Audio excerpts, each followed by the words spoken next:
Guys,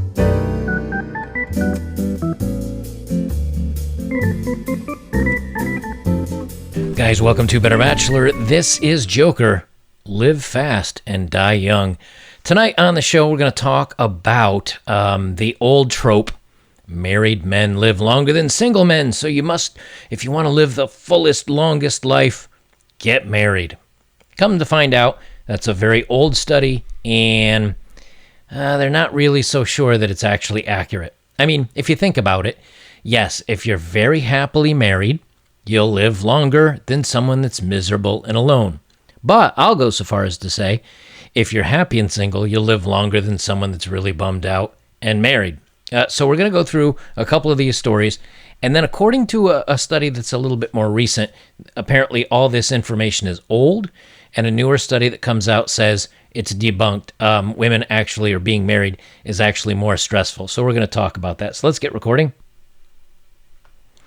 And we have from HRF, which is healthresearchfunding.org. Well, that sounds official, doesn't it? Let's read through.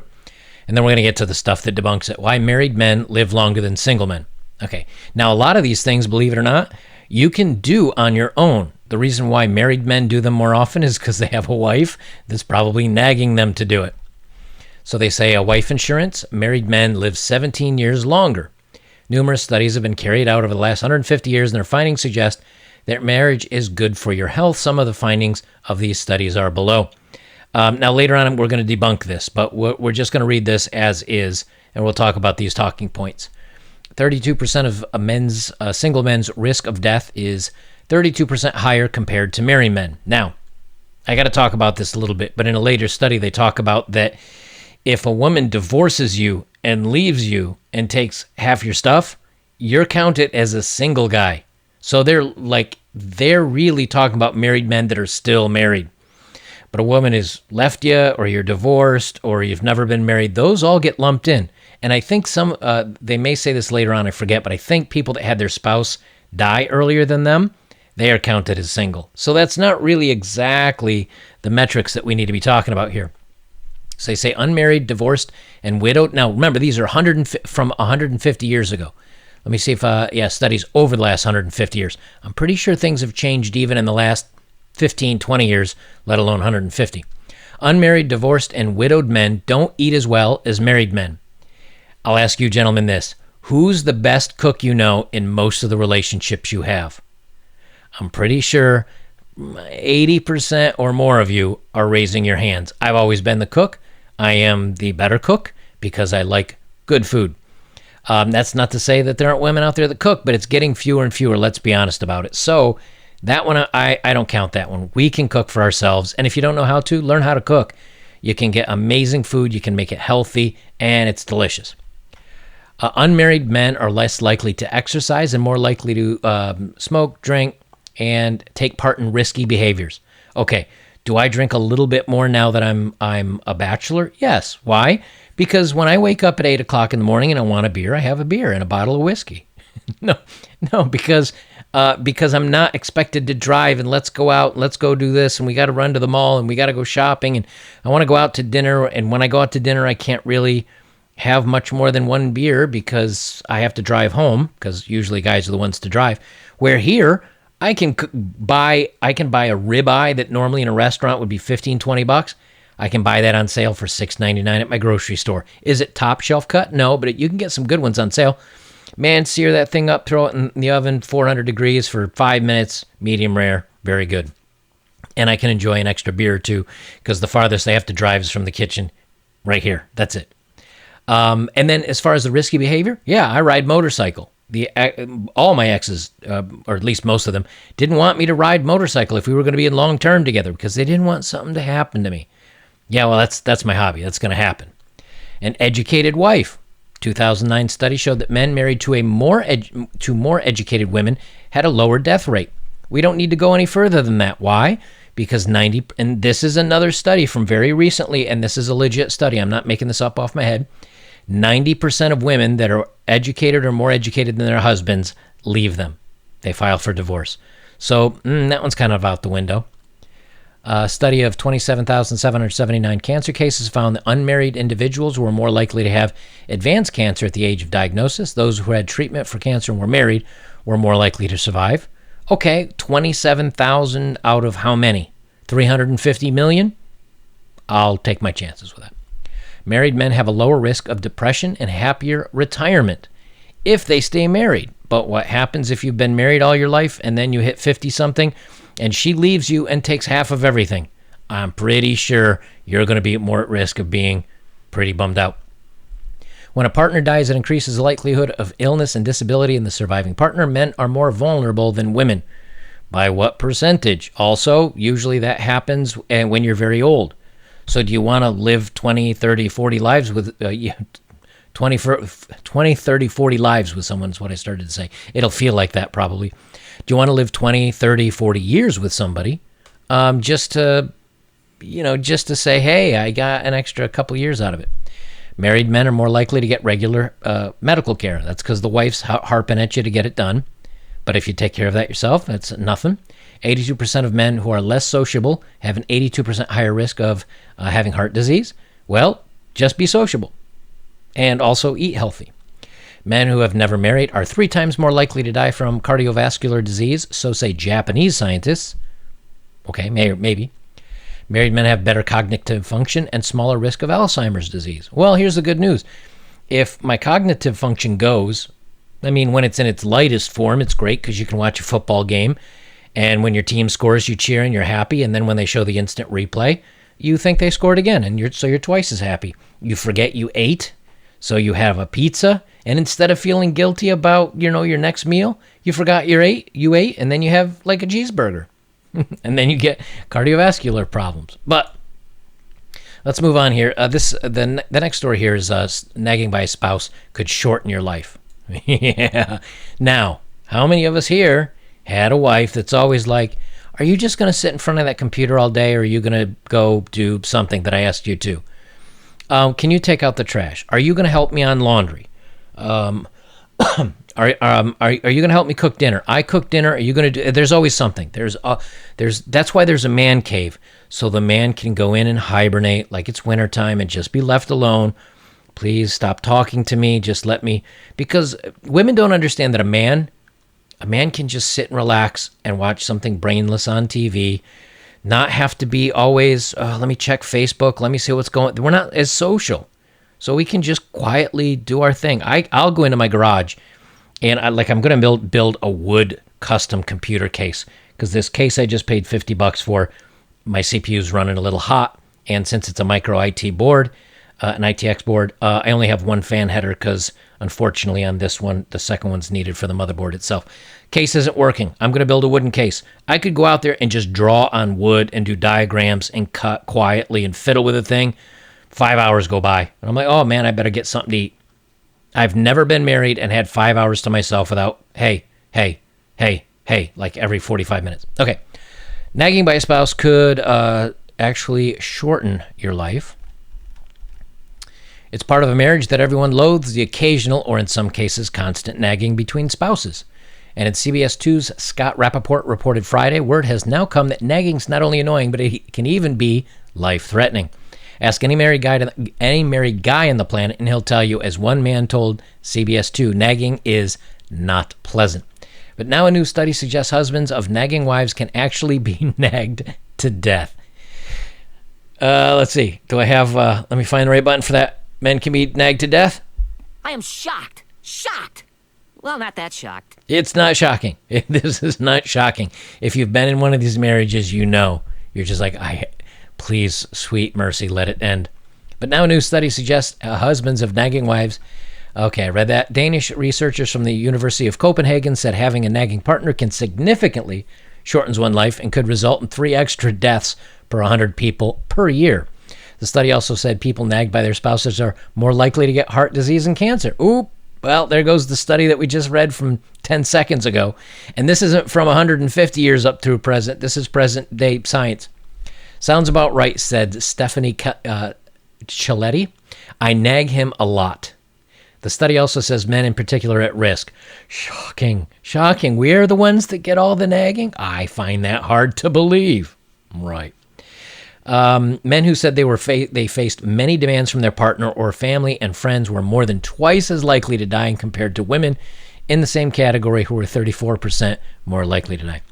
You're just hanging out, man, and it starts coming. You try to avoid it as much as you can, but you can't forever, said Cialetti's boyfriend, Terry Garcetti. And Garcetti and Cialetti are not even married yet. Oh, man, press F for fallen Mr. Cialetti. Or Terry Garcetti. Researchers from the study concluded that men were especially vulnerable to frequent worries, demands from their partner, contradicting earlier findings suggesting that women were more vulnerable. Look, now maybe this changed. Maybe the very newest data has this changed. As women are now saying, I am empowered and I'm strong and I'm free and I'm going to work and do my dream job, and they graduate with their gender studies degree. They can't find a job. They've got to go work as a barista or bartender, but they still owe $90,000 in debt. Their OnlyFans isn't paying out like they expected it to. Maybe now being in a relationship and getting that stress on top of it, maybe they're like guys now. But traditionally, it used to be guys bring home the money, women do all the household stuff because they're stay-at-home wives and moms. Now both people work equally, although the man is still primarily the breadwinner because women still want men to out-earn them at 155% of the woman's income. So the man's got to bring in more money, which usually means more stressful jobs. And then on top of that, he's got to do 50% of the household chores. So not such a great deal. The reason was given was men, unlike women, do not share their problems with close family or friends. No, we can't. I'm still going to nag him, said Barb Grossetti as her husband stood next to her, but I'll stop short of killing him. The study followed nearly 10,000 Danish men and women between the ages of 36 and 52. And then we'll read the last one here. This is from a little while back, but it says, no, getting married does not make you live longer. And this is going to debunk the first one that we talked about 150 years. Here's another myth about getting married that just won't die, pun intended. Yesterday, the Washington Post teased its Valentine's Day story with this online headline, Want to live longer? Try marriage. The money quote came from a research brief from RAND. Numerous studies covering 140 years have shown that married persons tend to live longer than their unmarried counterparts. As readers of this Living Single blog know, I don't take any quotes at face value. I read the RAND brief and found that it was based on one study of men only, published in 1996. I read that study too. The reference to 140 years was alluding to other studies on the topic, including some I'll describe below. Women often cited by the marriage mafia, Waite and Gallagher's The Case for Marriage claims that getting married can literally save your life. In Chapter 2 of Singled Out, I scrutinized each of the studies cited in the supposed support of that claim. Here I'll just briefly review some of the tricks the authors used to make the results of getting married look better than they really were. This does not surprise me, to be quite frank. I mean, anything to keep men on the plantation, so to speak, slaving away, working away, bringing in the bacon, bringing in the money, paying the extra taxes. Because here's the thing: if I move out to my bus, I think with registration and insurance and everything, I think it comes into like $1,000 a year. Maybe $1,200. I forget what all my insurance. And then with my truck, I think that comes up to like $1,800 a year. So if I just park my bus somewhere out in the Nevada desert or Utah desert, well, I don't know, desert, but out in the middle of nowhere, and I've got solar and a tank full of water and a fridge full of food, and I just chill there for a month, it's going to cost me $150 to live. Food and stuff, and I need fuel to get around. But my electricity, all that stuff, solar. That's literally nothing. One date can cost you $150. So don't tell me that guys aren't stressing out about bringing in the extra money and supporting a family and having to take care of the kids and college funds and soccer practice and all the other stuff. The most popular cheater method is to pretend that people who are divorced or widowed never did get married. It's the same method used most often to make up the bogus claim that getting married makes you happier or healthier. Practitioners of this bit of artifice are trying to make an argument that goes something like this. Divorced people don't live as long as married people, so that it shows getting married expands your lifespan. But divorced and widow people did get married. So if you're 20, you get married, and they survey you, and you're one of the happy, healthy people, but you get divorced at 60, And then they come up in interview and say, hey, how's your health? How's this and how's that? And you say, it's horrible because maybe you're stressed out because she took all your money, took half your stuff. You found out she was sleeping with a neighbor or whatever, right? And your health goes to crap and they ask you married, divorced. And you say divorced, they count you as single. Sorry, that should count as divorced because I'm pretty sure if you took single, married, or divorced, single are probably going to live the longest. No nagging, casual lifestyle, do as I pleased. Married would be second. Divorced would be third. Neither 1996 study based on only men. Let me try that again. Neither the 1996 study based only on men, nor any of the studies cited in the case for marriage compared all of the people who ever got married to the people that stayed single. So when the authors of the case claimed that getting married saved men's lives, they did so by acting as if the men who got divorced or widowed did not actually get married. I call that a statistical annulment. Here's something else interesting from that book. Even after using the cheater method, the authors ended up admitting that getting married did not much matter to women's longevity. Even the women who got married and stayed married did not seem to live longer than other women. So it doesn't help women's health. So really it boils down to, well, guys live longer if they're married. Why? Because their women nag them to go get health checkups and to eat better and don't let them lounge around relaxing, sipping a cold one, playing a video game. They force them to go out and mow the lawn and go to the mall and do these chores, take out the trash, work longer hours to make money.